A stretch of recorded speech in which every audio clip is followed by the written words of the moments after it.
1 ராஜாக்கள் 20ஆம் அதிகாரம். சீரியாவின் ராஜாவாகிய பெனாதாத் தன் சேனையை எல்லாம் கூட்டிக் கொண்டு போய் சமாரியாவை முற்றுகை போட்டு அதின் மேல் யுத்தம் பண்ணினான். அவனோடே கூட 32 ராஜாக்கள் இருந்ததுமல்லாமல் குதிரைகளும் ரதங்களும் இருந்தது. அவன் நகரத்திற்குள் இஸ்ரவேலின் ராஜாவாகிய ஆகாபிடத்தில் ஸ்தானாபதிகளை அனுப்பி, உன்னுடைய வெள்ளியும் உன்னுடைய பொன்னும் என்னுடையது, உன்னுடைய ஸ்திரீகளும் உன்னுடைய குமாரருக்குள் சமர்த்தராயிருக்கிறவர்களும் என்னுடையவர்கள் என்று பெனாதாத் சொல்லுகிறான் என்று அவனுக்குச் சொல்லச் சொன்னான். இஸ்ரவேலின் ராஜா அதற்கு பிரதியுத்தரமாக, ராஜாவாகிய என் ஆண்டவனே, உம்முடைய வார்த்தையின்படியே நானும் எனக்கு உண்டான யாவும் உம்முடையவைகள்தான் என்று சொல்லி அனுப்பினான். அந்த ஸ்தானாபதிகள் திரும்பவும் வந்து, பெனாதாத் சொல்லுகிறது என்னவென்றால், உன் வெள்ளியையும் உன் பொன்னையும் உன் ஸ்திரீகளையும் உன் குமாரர்களையும் நீ எனக்கு கொடுக்க வேண்டும் என்று உமக்கு சொல்லி அனுப்பினேனே. ஆனாலும் நாளை இந்நேரத்தில் என் ஊழியக்காரரை உன்னிடத்தில் அனுப்புவேன். அவர்கள் உன் வீட்டையும் உன் ஊழியக்காரரின் வீடுகளையும் சோதித்து உன் கண்ணுக்கு பிரியமானவைகள் எல்லாவற்றையும் தங்கள் கைகளில் எடுத்துக்கொண்டு போவார்கள் என்றார் என்று சொன்னார்கள். அப்பொழுது இஸ்ரவேலின் ராஜா தேசத்தின் மூப்பரையெல்லாம் அழைப்பித்து, இவன் பொல்லாப்பு தேடுகிற விதத்தை கவனித்துப் பாருங்கள்.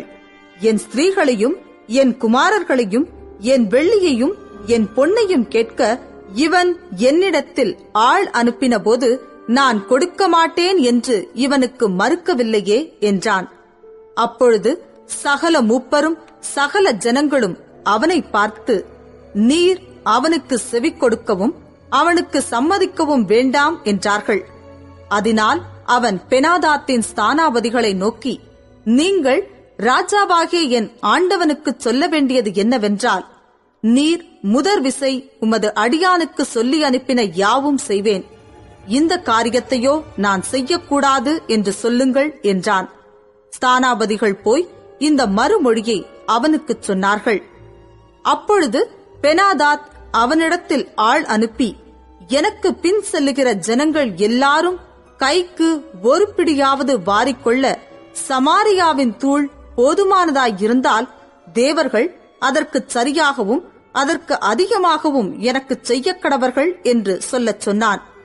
அதற்கு இஸ்ரவேலின் ராஜா பிரதியுத்தரமாக, ஆயுதம் தரித்திருக்கிறவன் ஆயுதம் உரிந்து போடுகிறவனைப் போல பெருமை பாராட்டலாகாது என்று அவனுக்குச் சொல்லுங்கள் என்றான். பெனாதாத்தும் மற்ற ராஜாக்களும் கூடாரங்களிலே குடித்துக் கொண்டிருக்கையில் இந்த வார்த்தையை கேட்டு தன் ஊழியக்காரரை நோக்கி, ஆயத்தம் பண்ணுங்கள் என்றான். அப்படியே நகரத்தின் மேல் சண்டை செய்ய ஆயத்தம் பண்ணினார்கள். அப்பொழுது ஒரு தீர்க்கதரிசி இஸ்ரவேலின் ராஜாவாகிய ஆகாபிடத்தில் வந்து, அந்த ஏராளமான ஜனக்கூட்டத்தை எல்லாம் கண்டாயா? இதோ நானே கர்த்தர் என்று நீ அறியும்படி இன்றைக்கு அதை உன் கையில் ஒப்புக் கொடுப்பேன் என்று கர்த்தர் சொல்லுகிறார் என்றான். யாரைக் கொண்டு என்று ஆகாப் கேட்டான். அதற்கு அவன், மாகாணங்களுடைய அதிபதிகளின் சேவகரைக் கொண்டு என்று கர்த்தர் சொல்லுகிறார் என்றான்.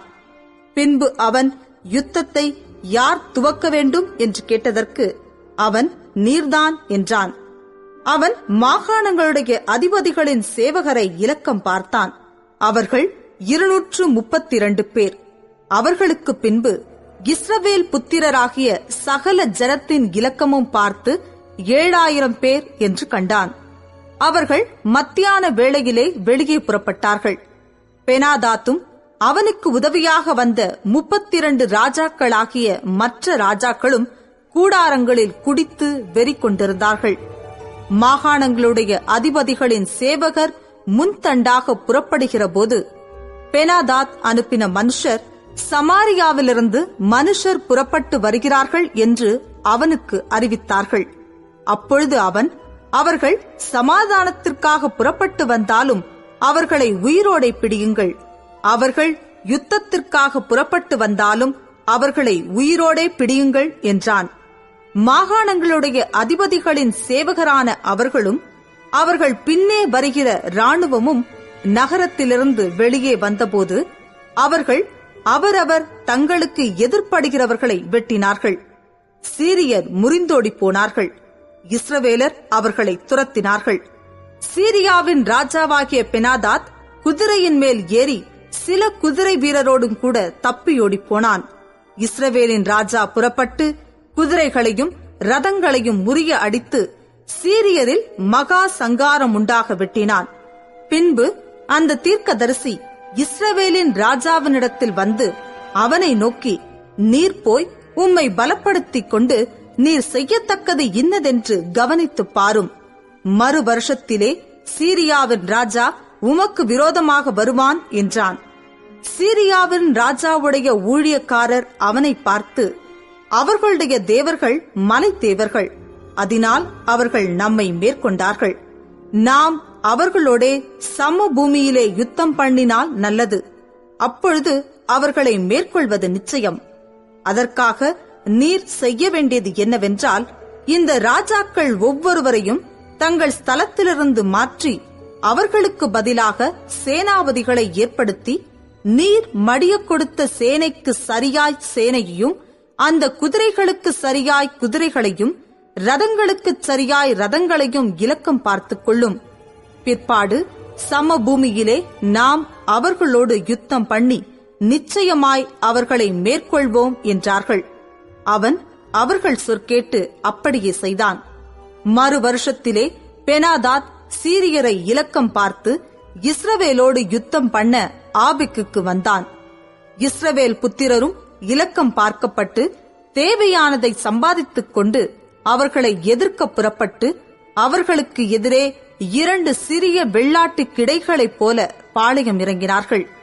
தேசம் சீரியரால் நிறைந்திருந்தது.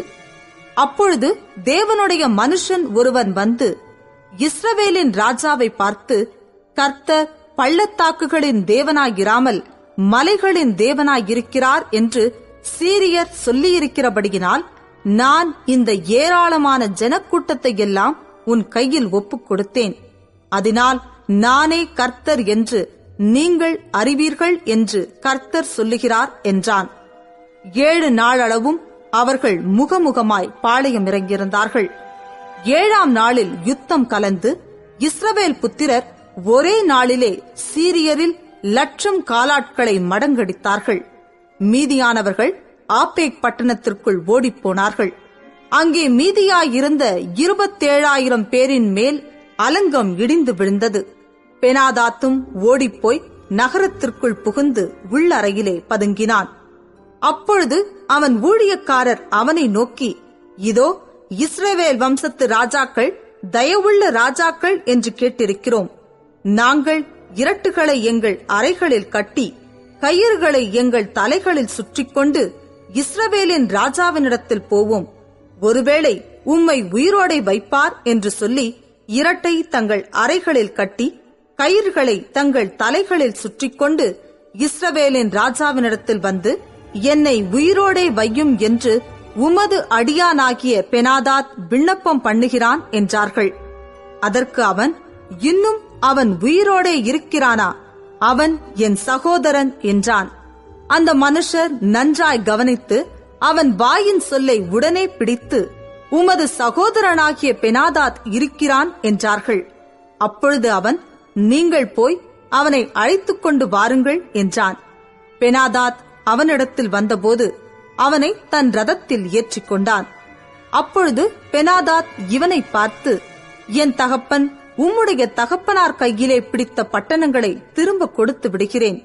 என் தகப்பன் சமாரியாவிலே செய்தது போல நீரும் தமஸ்குவிலே வீதிகளை உண்டாக்கிக் கொள்ளலாம் என்றான். அதற்கு அவன், இந்த உடன்படிக்கை செய்து நான் உம்மை அனுப்பிவிடுகிறேன் என்று சொல்லி அவனோடு உடன்படிக்கை பண்ணி அவனை அனுப்பிவிட்டான். அப்பொழுது தீர்க்கதரிசிகளின் புத்திரரில் ஒருவன் கர்த்தருடைய வார்த்தையின்படி தன் தோழனை நோக்கி, நீ என்னை அடி என்றான். அந்த மனுஷன் அவனை பார்த்து, அடிக்க மாட்டேன் என்றான். அப்பொழுது அவன் இவனை பார்த்து, நீ கர்த்தருடைய சத்தத்திற்கு கீழ்ப்படியாமற் போனபடியால் இதோ நீ என்னை விட்டு புறப்பட்டு போனவுடனே ஒரு சிங்கம் உன்னை கொல்லும் என்றான். அப்படியே இவன் அவனை விட்டு புறப்பட்ட உடனே ஒரு சிங்கம் இவனைக் கண்டு கொன்று போட்டது. அதன்பின் அவன் வேறொருவனைக் கண்டு என்னை அடி என்றான். அந்த மனுஷன் அவனை காயமுண்டாக அடித்தான். அப்பொழுது அந்த தீர்க்கதரிசி போய் தன் முகத்தின் மேல் சாம்பலை போட்டு வேஷம் மாறினவனாய் வழியிலே ராஜாவுக்காக காத்திருந்தான்.